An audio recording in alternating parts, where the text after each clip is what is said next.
शास्त्र हमको सिखाता है चरे वेद, साधु हमको सिखाता है चरे वेद। चलते रहिए, दूर नगरी है। बुढ़ापे का सहारा लेंगे तो चलता डगरिया, अरे पीरा जल पाऊं रे, जंघियों से दूर बलमवा की गाँव रे।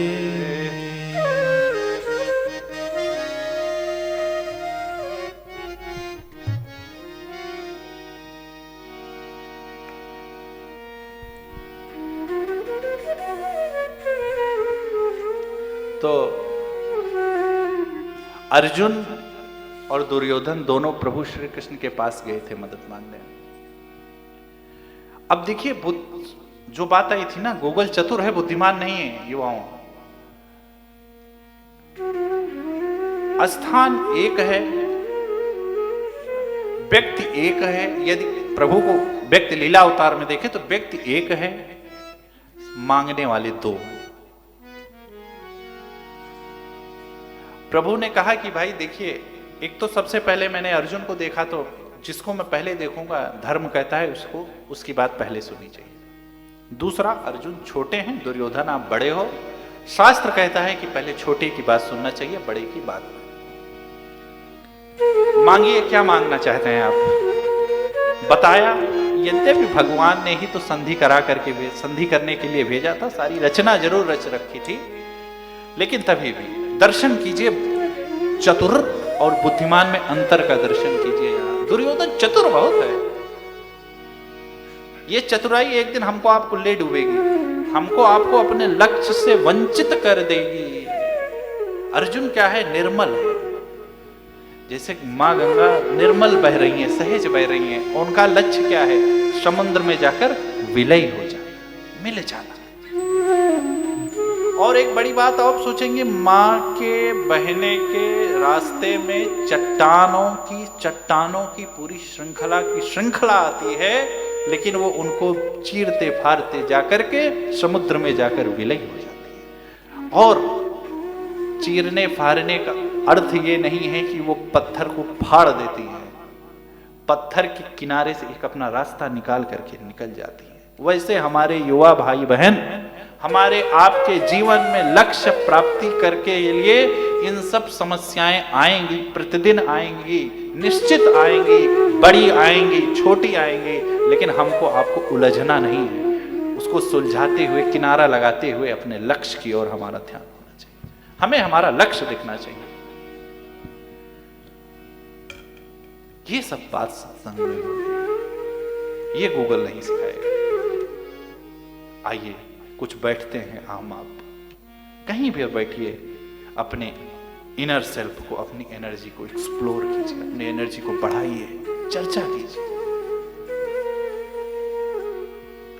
तो अर्जुन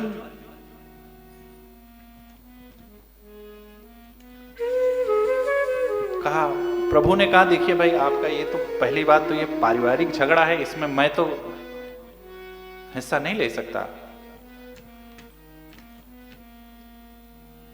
बात हुई, कहा बताइए, हमारे पास दो है, एक मैं अकेला और एक मेरी नारायणी सेना। अब देखिए चतुर बुद्धिमान, वही हमारे आपके जीवन में समय हरदम प्रभु देते हैं, लेकिन यदि प्रभु में मन रहेगा तो हमारा जो मन है वो बुद्धि को कहेगा कि निर्णय जो ले तो प्रभु सम्मत लो, धर्म सम्मत निर्णय लीजिए। ये सत्संग का प्रभाव। बात आई थी कि मन विचार करता है सिर्फ, और बुद्धि निर्णय लेती है। मन और बुद्धि अलग अलग कार्य है दोनों का।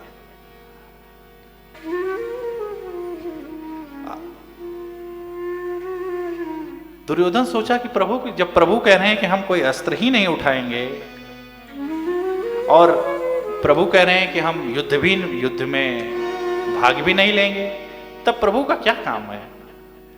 तो प्रभु के पास नारायणी सेना है, नारायणी सेना ले लेंगे। ये है अभिमान, ये होता है चातुर्य, अति आत्मविश्वास। हमारा युवा कभी कभी अति आत्मविश्वास के चलते भी कभी कभी हम आप लक्ष्य से विचलित हो जाते हैं। हमको विश्वास अच्छा है, आत्मविश्वास अच्छा है। विश्वास अच्छी बात है। बिन विश्वास भगत नहीं, ते विन तड़पहीन राम राम कृपा बिन सपने जीव न ले विश्राम। विश्वास अच्छा है, अति आत्मविश्वास नहीं अच्छा। अर्जुन ने कहा, हे प्रभु,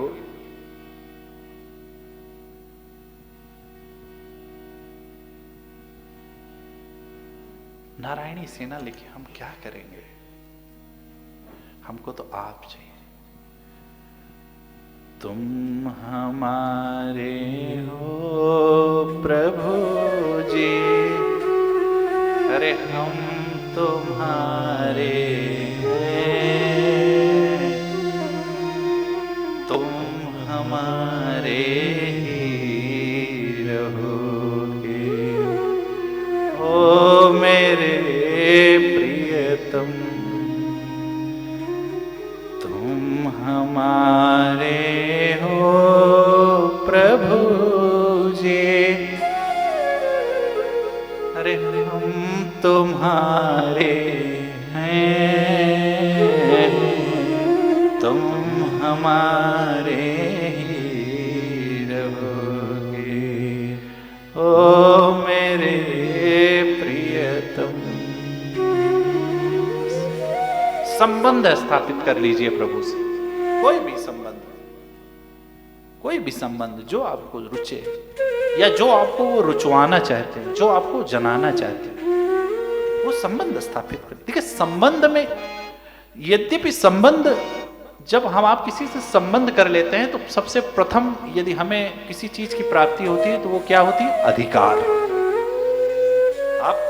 आप हमारे भाई हैं, आप हमारे पिता हैं, आप हमारे बहन हैं, आप हमारी चाची, आप हमारे मम्मी, आप हमारे बीबी हैं, आप हमारे भैया हैं, अंकल हैं, XYZ। सबसे पहला संबंध कुछ देता है माई बाप, तो आपको अधिकार देता है। किसका अधिकार? कुछ भी कह देने का, कुछ भी मांग लेने का, कुछ भी दे देने का। ऐसे हम आप प्रभु से कोई ना कोई संवाद स्थापित करें। जीवन में आपके नित्य नूतन कुछ ना कुछ प्रभु से आप संवाद कीजिए। देखिए, जीवन में आप 1 महीना करके देखिए, मैं आपको बताता हूं, आपके अंदर परिवर्तन ना आ जाए माई बाप, तो आप कहिएगा।